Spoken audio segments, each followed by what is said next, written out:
Hi friend, we have a new website live, transfieldguide.com. There you can find episodes with show notes, our resource page, and links to both our Amazon wishlist and our PayPal donation. If you'd like to support the show, please consider a one-time or recurring donation. Every penny helps.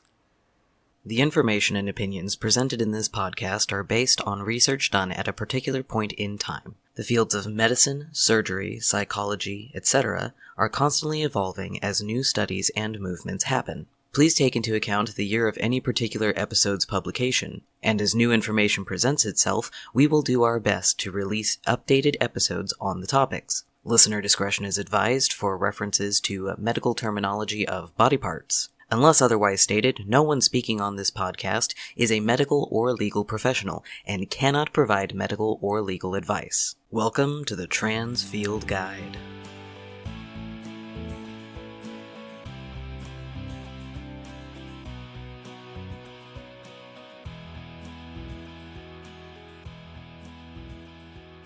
Please join me in welcoming Harper back onto the show. So, topic of today is non-medical transitioning. So, to start off with, let's kind of go over, what does that mean? Yeah, that's what I was about to ask you. Do you mean, non-medical transitioning as in not taking HRT? Or do you mean non-medical transitioning as in, no HRT, no surgery? Because sometimes when people say non-medical transition, they mean just no hormones. I mean, we could talk about both, since there's multiple definitions for it. Because, for me, I would consider surgical transitioning to be medical transitioning. Well, some people don't. Maybe a better title for this might be, alternate transition routes. Because, everybody's transition is different, right? The usual route is, you go see a therapist for 3 months, and then you go and get the HRT, and then you do the HRT for however long, and then if you got bottom dysphoria, you go get the whole Megillah down there, and then top dysphoria, same thing. Yeah, you're transitioned, but for non-binary people or for people who don't have bottom dysphoria or who are not exactly in between the lines, some medical transition is needed, some isn't. My hypothesis, and my albeit limited understanding, is the fact that there would be less people who would get surgery without HRT than people who would get HRT without surgery. Yeah, I think you're right. And, there are reasons for that. A lot of times, HRT is all people need, and they don't have the bottom dysphoria that requires them to have surgery. But some people struggle with HRT mentally and emotionally. I definitely knew somebody personally who was like that, who they were assigned male at birth, tried hormones, liked the physical effects, but mentally it was just too much. The hormone changing and everything like that, and then all of the emotional baggage that comes along with transitioning was just too much all at once. Not to say that they won't try it ever again in the future, but they are pretty firmly on surgical only, if anything, route right now. For your personal experience, because you're not interested in doing really any HRT at the moment. Yeah, and I'm 99.9% sure that in the future I will not pursue HRT at all. But are you intending on doing any top surgeries or anything like that? Yeah, personally, definitely want to have top surgery, but what I consider top surgery and what the normal, scare quotes, normal top surgery is different. I'm non-binary, so right now I have very large assets, I shall say, breasts. I guess if we're using medical terms here. Large tracts of land. Yes, large tracts of land. And I don't necessarily think I would feel right without breasts, but I definitely want them to be kind of androgynous breasts, if that makes any sense. So I want them to be very, almost mistaken. Are those breasts? I'm not sure. So just a considerable reduction, yes, and not necessarily a mastectomy. Yes, because I'm not afraid to share this, but before I stopped wearing bras, I wore an eye cup. That is, that's a lot of chest dysphoria to do with, so anything less than that would be great.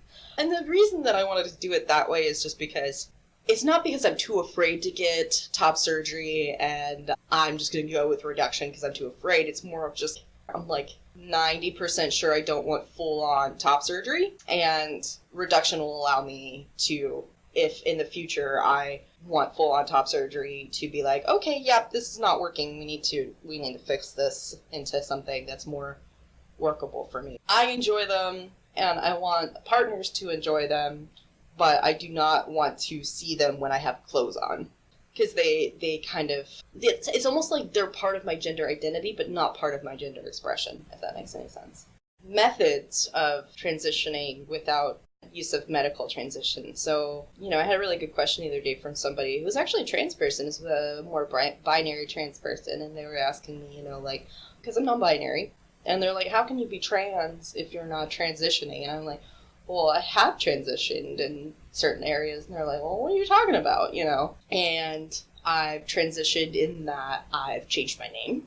I've transitioned in that I've changed the way I sit, the way I walk, the way I talk, my cadence. But just kind of in general, the social transition. Social transition, yeah. Because a lot of people don't consider that aspect. They're just like, you take hormones, and then you have, big scarecrows, the surgery, and then, poof, you're the other gender. That's, no, that's not how that works. And this is a big topic of debate, but personally, in my own opinion, I feel like gender is, because there's a lot of gender essentialists out there who are just like, no, I was born in this gender, and but I think that gender is like a mix of nature, nurture, and culture, right? And so part of transition for me is just undoing some of the culture aspects of being raised female to better fit my presentation of who I actually feel like, which would be the nature side of that, so. It is kind of one of those interesting things that people don't really want to separate the social transitioning from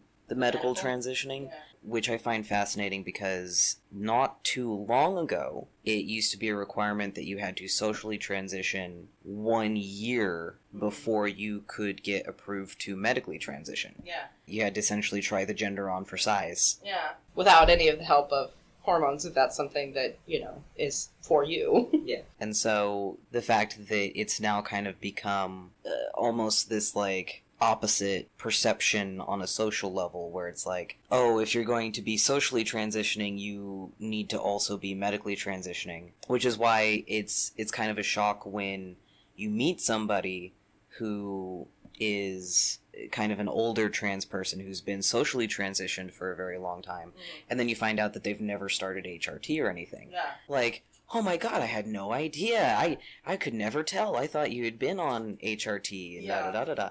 And it's like, no, it's just she socially transitioned to such an extent that she knew how to dress herself. Mm-hmm. And she knew how to present in a way that would be perceived female. Yeah. And a lot of that can be done without having to do the hormones and the surgeries and all that stuff. Mm-hmm. There's almost a sort of pressure when you're not medically transitioning, because I was assigned female at birth.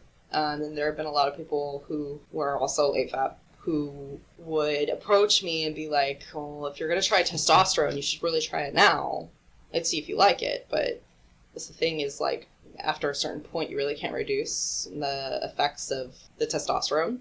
And I'm just like, yeah, I don't really feel like that's for me. And there's been a couple of times where people have just been like, oh, or you're just too afraid, or you don't know what you want. And this is coming from trans people. And that's really an unnecessary amount of pressure to put on somebody who's already going through what is something that is emotionally and psychologically not the easiest thing to go through. Yeah. And a lot of trans people do consider HRT to be like this wonder drug. Yeah. It's because of the fact that it's like, okay, well, my personal experience is that when I started on HRT, it made me feel a lot more like me, and it made me feel great, and da-da-da-da-da-da-da-da. I just want everybody to feel great. Yeah. Yeah. It's like, because it worked for me, therefore it has to work for you, and that's not necessarily true. And I'm going to reference the person that I said earlier, a friend who wanted to medically transition, found out that HRT was not for them just emotionally and mentally. They had done informed consent, so they had access to HRT very early on in their transition, and they hadn't had a whole lot of time to really discover and find out who it was they were, what their presentation was going to be like, because there does need to be some exploring in the beginning. And not to say that some people just don't know, and that's just, that works for them, but I think a lot of people are afraid to say these things, just because, there's so many gatekeepers out there who are like, oh, well, you don't know any better. You don't know, what's right for you. But I feel like if people want access to HRT, they should have access to it, but it's not the end-all be-all of transitioning. Yeah, it should be available, but not forced. Yeah. And it is also that, like you were saying earlier, it's like, especially with testosterone. Especially with testosterone. Testosterone is very, very much a hard drug. It's... Testosterone's a hell of a drug. Oh, yeah. For me and for a number of other trans men who I've talked to, their voices started changing within the first month. Yeah. They started getting downstairs growth within the first few weeks. Yeah. Those two things never go back. No. What they were trying to tell you of like, oh, just try it and see if it works for you. Testosterone's a commitment. Yeah, you don't just try testosterone. No. It's not like, oh, I'm going to try cocaine. It's the same thing for estrogen. My friend who I was talking about earlier, some girls take a while to show breast growth, but they had breast growth pretty soon after starting. And they were on an HRT for like 9 months. Yeah. And those breasts are not going away. They are developed and they are breasts. And if that's not something that appeals to you, that's not part of your presentation, that can be really dysphoric in the other direction. Like this episode? Tell someone about it. Resources referenced in this episode can be found in the show notes at transfieldguide.com. Stay safe, and remember that I'm proud of you.